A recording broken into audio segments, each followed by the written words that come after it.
నా వలన ఇదే అవుతుందని వారి విశ్వాసాన్ని, వారి ఆత్మీయ జీవితాన్ని వారే మోసపరుచుకుంటా ఉన్నారు. మన వల్ల నేనంత ప్రార్థన ఈరోజు మనం చేయలేకపోవటం కూడా మన కుటుంబాల్లో ఏం లేదంట, సమాధానము లేదు. ప్రార్థన లేని కుటుంబాలు ఏం లేదంటే ఈరోజు అసలు సమాధానం లేదు. ఖచ్చితంగా ప్రతి స్త్రీ ఎలా ఉండాలంట, ప్రార్థనా పరురాలుగా ఉండాలి. తన కుటుంబాన్ని కట్టుకొని జ్ఞానవంతులైన స్త్రీ ముందు ఏం చేస్తుందంట, ఉదయాన్నే ఏం చేస్తుంది, ప్రార్థన చేస్తుంది ఖచ్చితంగా. కానీ మన వలనైనంత మట్టుకు ఈరోజు మనం ప్రార్థనే చేయలేకపోతే, మన వలనైనంత దేవుడి కొరకు కార్యాలు ఏం చేయగలుగుతాం?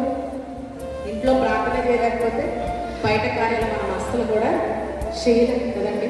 ప్రార్థన మనకి ఏమిస్తుందంట, బలాన్ని ఇస్తుంది. ప్రార్థన మనకి శక్తిని ఇస్తుంది. ప్రార్థన మనకి ఆలోచన ఇస్తుంది. ప్రార్థన మనం ఏం చేస్తుందంట, నడిపిస్తుంది దేవుని మార్గంలో, దేవుని శిఖాసన మార్గంలో ప్రార్థన మనం నడిపిస్తుంది. కాబట్టి మన వలనైనంత